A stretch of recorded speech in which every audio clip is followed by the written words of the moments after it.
I not know what I say in my intros at the moment?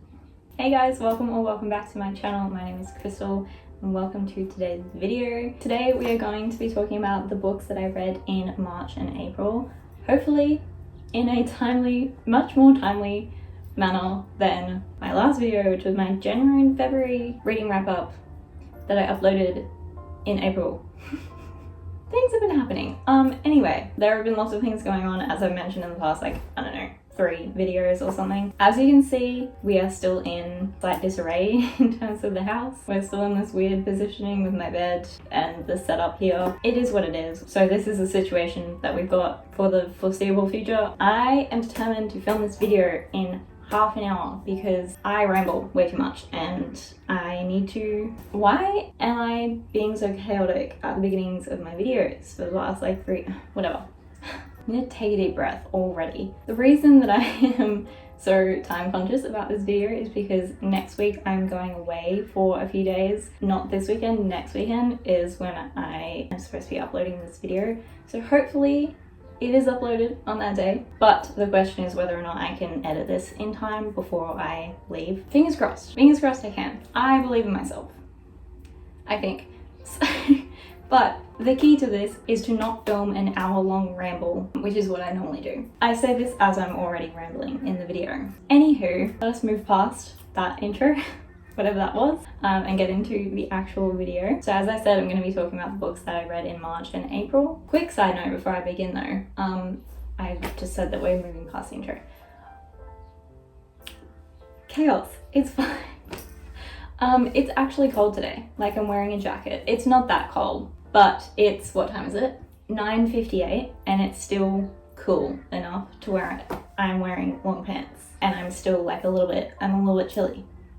I'm so happy because I cannot deal with hot days. We've had a few hot days in the past few days when I had thought the temperature was going down, but now it's cool again, so I'm happy. Anyway, little weather update. Let's actually get into the books that I've read in the past couple of months. So starting in March, I started the month off with a reread of the Nevermoor series by Jessica Townsend. This is the 3rd book. I don't have, again, all my books are in boxes in the garage, so I don't have all the books on me at the moment. This is the 3rd book, not the 1st. I'll put the other 2 on the screen. And I reread this series because the 4th book was releasing in April. It actually came out just yesterday, and I'm very excited to read it. Firstly, I'll explain what Nevermoor is about. So in the 1st book in this series, Nevermoor, The Trials of Morrigan Crow, we follow our main character Morrigan, who is cursed to die on her 11th birthday. But in a strange turn of events, a very peculiar man named Jupiter finds her and whisks her away to a magical secret city named Nevermoor. She quickly discovers that Jupiter's intention is to enter her into these trials to become a member of a very prestigious magical secret society. So this is a middle grade book, and it is such a perfect middle grade book. Like, to me, this is the epitome of the perfect middle grade book. It is so whimsical, so fantastical. It's a genuinely fun fantasy book, and I can't say that about a lot of fantasy books that I've read, which is honestly sad, but kind of true. The main aspect of that, I think, comes in the world and the world building. It is genuinely a fun, magical city. Like, when you think magic, it encompasses everything in that word. Fun little things that are unique to Nevermoor as a city, and like, it's not just your basic European medieval inspired city. It's like genuinely a magical city. I've repeated that so many times already, but I can't stress it enough that the city itself is so fun, and then the characters, so whimsy, like they belong in a fantasy book, especially Jupiter. When I think of a fantasy character, he is like the epitome of a fantasy character to me, and every character is like so full of life and just adds to the story and feels so fleshed out and like their own person and real, which I very much appreciate. Speaking of characters, our main character Morrigan, I love Morrigan. She is such a good main character. She's a little sarcastic, very quick-witted. She thinks critically and like asks questions that us as the reader would be asking about like mostly the world, because it's very like crazy. There's a lot of weird things. And she's like, how does that, why is that like that? And it's written in a natural way, but it answers questions that we as the reader, if we were in that situation, we would be asking, which I very much appreciate. I really like that. Or alternatively, as we get further into the book, she's just like, look, it's nevermoor. Weird things are happening left, right, and center all the time. I can't actually focus on questioning that at the moment. I'm gonna just accept that and move on, which I also find really funny. And because this is a middle grade book, she is a young character. Obviously she's like 11 in the first book and then ages up as we go along. She is a little naive and sometimes immature in her thinking every now and then, but it's never so much so that it's like frustrating to read. It's natural for a character of her age to be like that, which I love because I'm sick of reading like 19-year-old main characters who act like 12-year-olds. Mog, however, is lovely. We love her. Even though this is a middle grade book, it is perfect for all ages. I'm not even kidding. Like, if you are a fully grown adult, still please, I beg you, read this book. It is so good. I love the writing, everything. I'm in awe of Jessica and her writing in this series. I'm obsessed. And then with the second and third book, the second book is called Wondersmith. I believe it's The Calling of Morrigan Crow. I think so.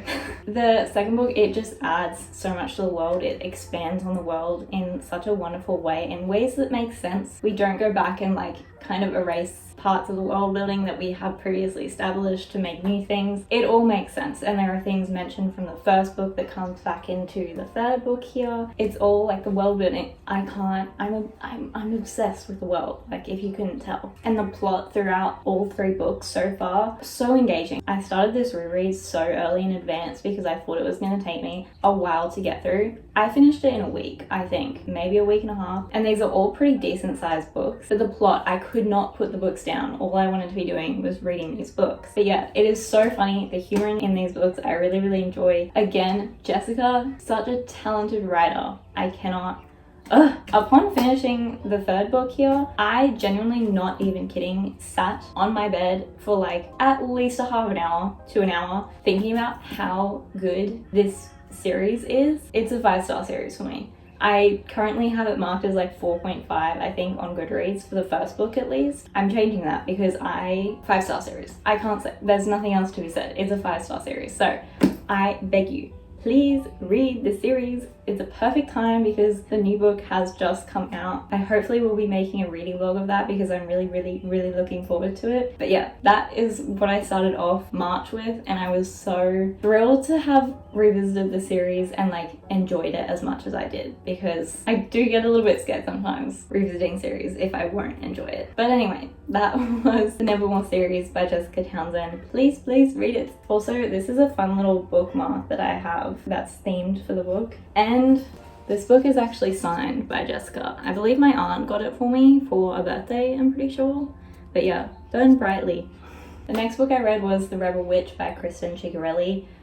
This is the sequel to The Crimson Moth, which got very popular. It's a romantasy duology, but in this sequel we follow Rune and Gideon, our two main characters from the first book, as they are reluctantly forced to team up to achieve their individual goals, and their partnership is made ever more complicated as they realize that they still have some feelings for one another. I can't really explain anything else in the plot because it all hinges on like the final cliffhanger of the first book. But anyway, I enjoyed this book.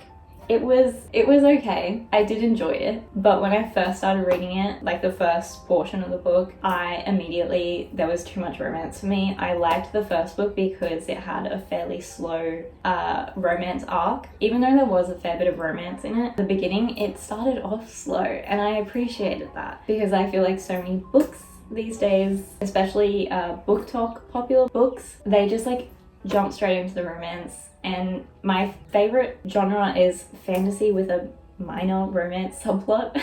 And that's just not the vibe that a lot of books are bringing to the table these days. Which, to be fair, this is a romantasy book. I want to clarify that. So obviously it's heavy on the romance fantasy, but for this book, it was immediately into like the tropes straight off the bat. I was not vibing with it. It felt a little bit fan servicey just to get like sort of fun scenes between Rune and Gideon. Wasn't a fan, but I liked it the further along in the book that we got because I do really like Rune and Gideon as characters and also them as a couple. I got a little bit more settled into it as we went along. Gideon, however, annoyed me. I think this book made me realize that I really do not like the broody, self-deprecating male characters, because for so much of this book he was just like, oh, why would Rune ever like me, like a girl like her, and like I have nothing to offer. She likes you, okay? Like I just I understand the feeling of like insecurity, but at the same time it was just like so heavy on in this book that he'd like constantly be like, oh, like why does she like me, like there's no reason for a girl like her. And I was just like, what, why? I just personally don't like that, so that kind of put me off as well. But again, overall I liked it. It was a little predictable at the end, because there were things, well, would we call it predictable if it has been set up from the first book? Yes and no. I don't know. I was invested by the end. It was okay. I personally preferred the first book, but this is still a pretty good sequel, and I think if you really, really loved Rune and Gideon together as a couple, then you're probably gonna really, really love this book. But for me personally, it was just a little too much romance than I was in the mood for. But yeah, what did I rate this? I don't remember. Oh, I didn't rate it. Okay, I gave the first book 4.75 stars. I maybe 3.75 for the Rebel Witch. I don't know, it was okay, I enjoyed it, but I just wasn't, it was just like a fun book. It didn't really do all that for me, so yeah.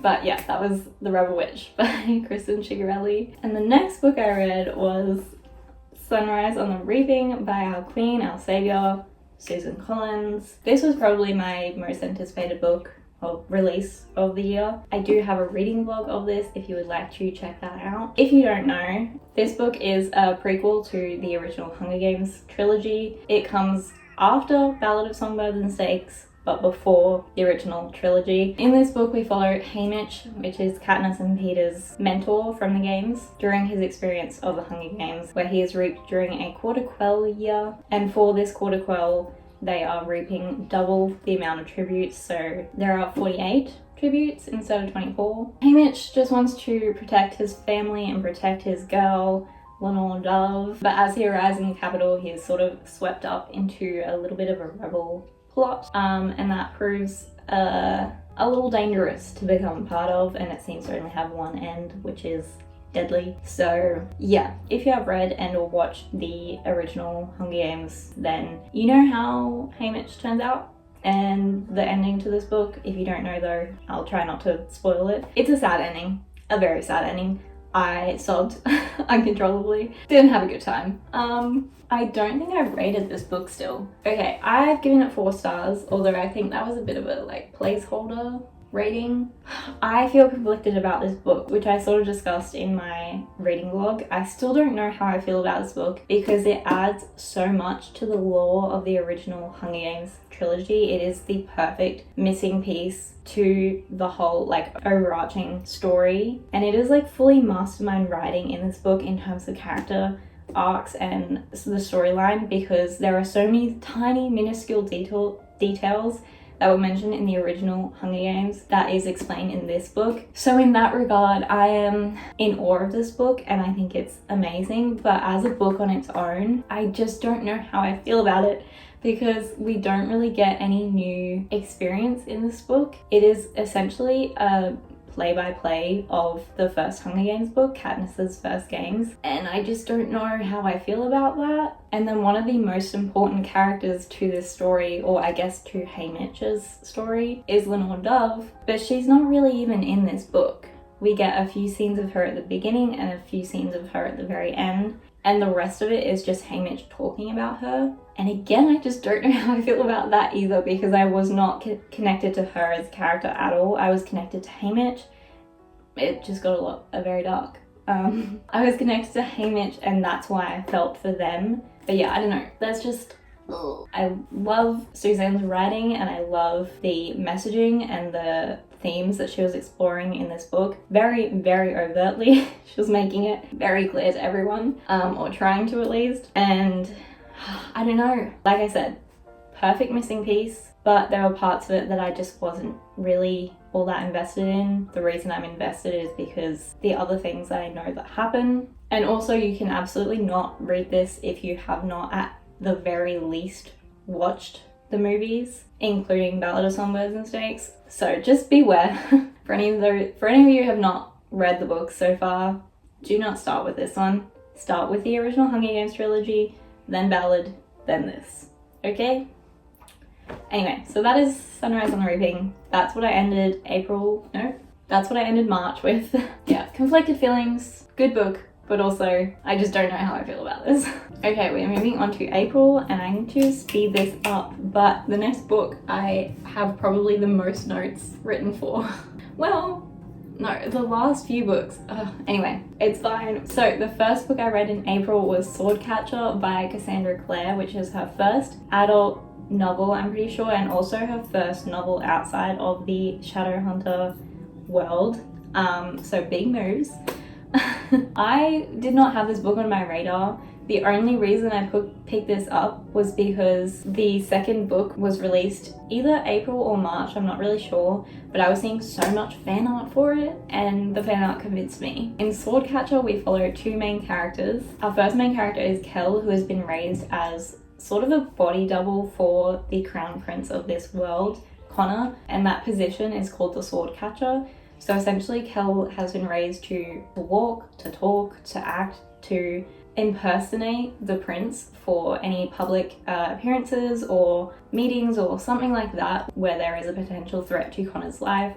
And in the event that there is an attempted assassination or something like that, Kel will die in his place. Kel takes his job very, very seriously. He's been doing this since he was, I think, 8 years old. He and Connor have lived alongside each other ever since then, and they are like brothers. They have formed like this unbreakable bond. And then we have our other main character, Lynn Carter, who is an Ashkar woman, which is a small population within this world that still has minor magical abilities, but they are treated with a lot of suspicion and straight up like aggression because of that fact. Lynn is a highly trained physician who tends to the sick and injured within the city, but she cannot seem to heal the one person most important to her best friend. And as a lot of unrest within the nobles of the city begins to arise, Kel and Lynn get drawn together into the kind of criminal underbelly of the city that they live in, where they discover a seemingly never-ending web of secrets. So I immediately loved Kel. I don't know what it is about the name Kel, characters named Kel, but I am obsessed. 3 out of 4. I have loved them. So I was not surprised at all that I loved Kel, and specifically the dynamic between Kel and Connor. That is a very niche trope that is an absolute favorite of mine. If you've read the Shades of Magic trilogy and you love the dynamic between Kel and Rye, read this book. It took me a little bit longer to like Lynn as much as I liked Kel because she seemed very far removed from the story at the beginning, so I was just kind of unsure of where her character fit in, but as the further we got into the plot, the more I liked her. The characters in the plot are definitely like the shining stars of this book, the characters in particular, in my opinion. The plot, while not necessarily unique, it is very engaging. Like, it took me a little bit to get into it at the beginning, but once I was into it, I could not put it down. This was all I was thinking about. Part of that is probably because there's a lot of like political intrigue, which is a personal favorite of mine, as I mentioned before. The world building, questionable, not that great in my opinion. Very standard fantasy city, and all the countries are very closely modeled after real life countries, which also I just felt like there was a significant lack of creativity. So that I just didn't really vibe with, but for some reason I just could not put these books down. I was so mad when I finished Swordcatcher and I realized that the Ragpicker King, the second book, was not immediately available on my library. It came earlier than it was actually supposed to, so I was happy about that, but so upset when I first realized that. Speaking of the Ragpicker King, I actually read another book in between these two, but because they're a series, I'm just going to talk about them together. The Ragpicker King, again, I was obsessed. Couldn't put it down. The plot's kind of fuzzy to me now. Again, like, it's not the strongest in that regard. I do have a gripe though. Almost every single chapter would start with like a sentence that a character would say, or like a reflection or a moment or something that would happen, and then we'd go back in time to before, like a few minutes before that happened, to explain the lead up to that. and then eventually we'd get to the current timeline that ties into the first sentence of the chapter, and that was so often throughout both books, and I did not like that. The second book, the yearning and the romance and the angst goes hard. The character relationships and the political intrigue are definitely up to notch, and the last little portion of this book was truly devastating. So many things I saw coming, and I just didn't want to believe that they were going to happen, but they did, and it was really upsetting to me. But anyway, this was fun. I really enjoyed this series. It's not like a masterpiece, but I really did enjoy it, so definitely recommend. The book that I read in between The Swordcatcher and The Ragpicker King was Wings of Starlight by Allison Saft. First of all, can we just, I did not realize I ordered this book from the bookshop. I did not realize that it was going to be hardcover. I'm so glad that it was, because it's absolutely gorgeous. Also, look at these chapter headers. Are you kidding me? Stunning. One of the main reasons I'm obsessed with this book is the cover, I'm not even gonna lie. In this book, we are following Queen Clarion as a young fairy from the Tinkerbell movies, if you don't know, as she is training to be queen. Feeling trapped under her responsibilities and lessons, she spends her days longing to be free. She has always had a fascination with the winter woods, and when a monster escapes over the water and starts terrorizing Pixie Hollow, she jumps on the opportunity to prove herself by defeating the monster. In her efforts to investigate, she comes across the young warden of the woods, Mallory, and they begin a friendship that will change both of their worlds. I love Pixie Hollow. I was so happy to be like in this world. I just can't explain the warm feeling that this book gave me. So nostalgic to me and so comforting as someone who grew up with Tinkerbell as like one of my favorite childhood movies or series. And I was writing my notes last night and I was literally tearing up while saying that. I don't know why, but I just really enjoyed being in this world, and like fairies, I love them so much, and just being in a world that we know. This might become a comfort reread for me because it's so like cozy feeling. It's not very high stakes, like even though there's like a very dark force attacking Pixie Hollow, I was not really that concerned until maybe like the very last like climax of the book. It was a little bit difficult to merge my idea of Queen Clarion from the movies with the young version of her in this book, but I did really like reading from her perspective. I loved her as a character. I also loved Lord Mallory. He is such a sweetheart. He was such a cute, adorable little love interest, and I love him so much. And I was sobbing at the ending. Oh my god. Like, that's why I read this book, honestly. I wanted to cry, but it's so heartbreaking.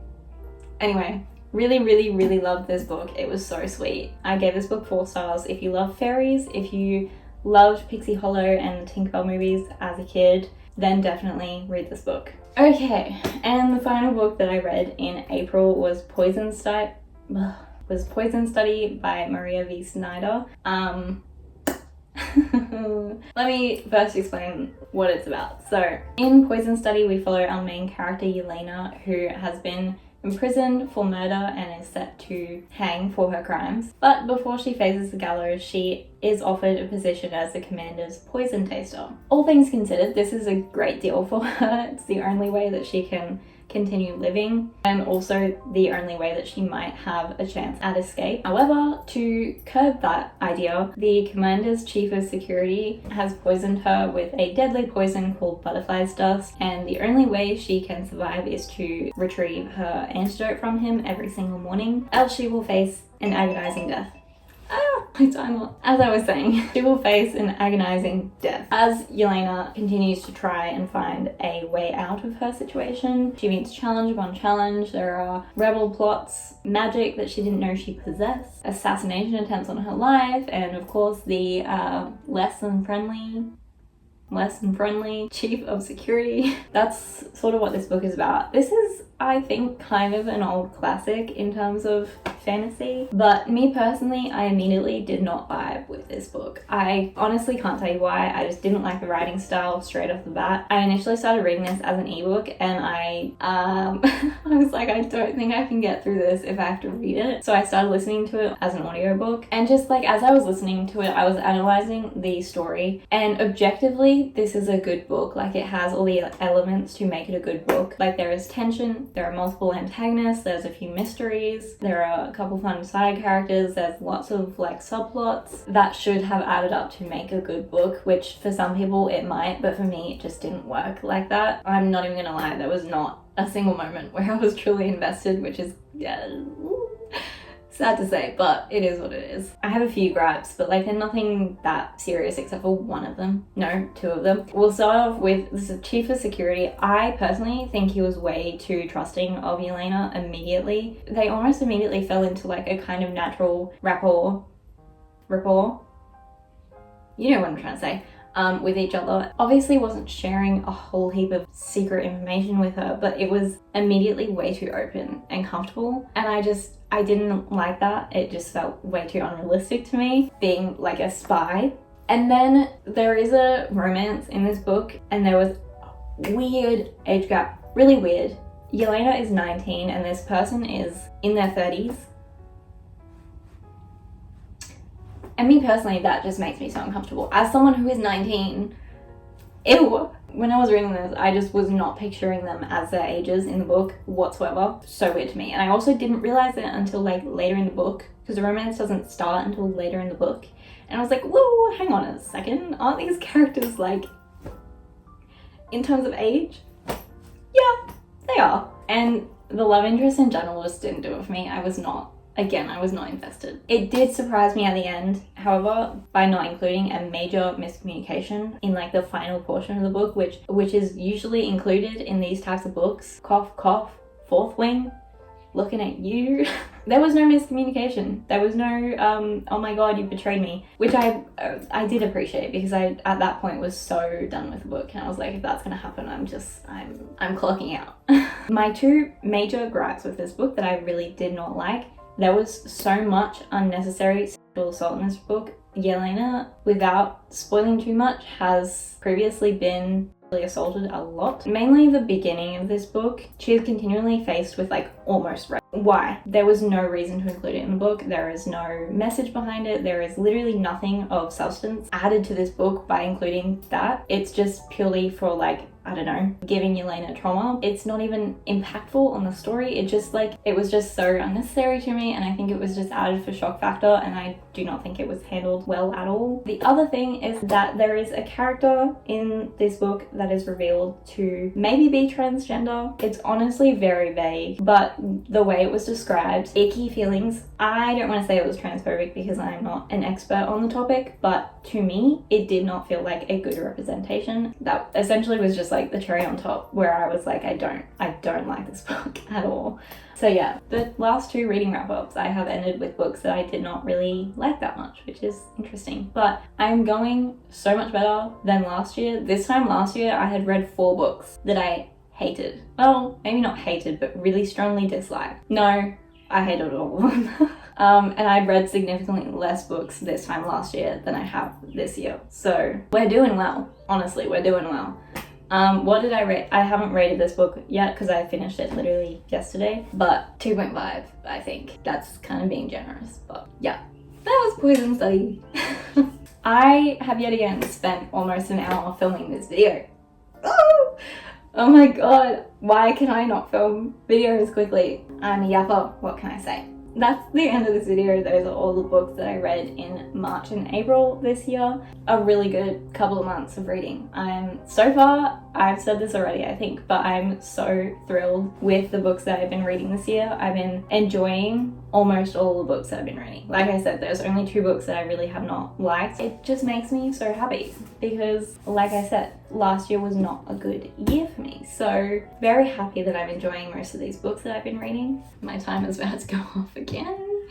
If you have read Poison Study, let me know your thoughts in the comments. Also, what books have you been reading the past couple months? Please let me know. I'd love to get some more recommendations. I have so many books that I'm excited to read that I have on the library, or like Silverborn that's come out already and I can't read it yet. So I'm just looking forward to it. I'm excited by reading, and there is truly no better feeling. So yeah, again, that is the end of this video. I really hope you enjoyed. Thank you so much for watching. I will have my art Instagram, my Goodreads, my Storygraph, and my Ko-fi linked down below if you want to check those out, and I will see you all next time. Bye!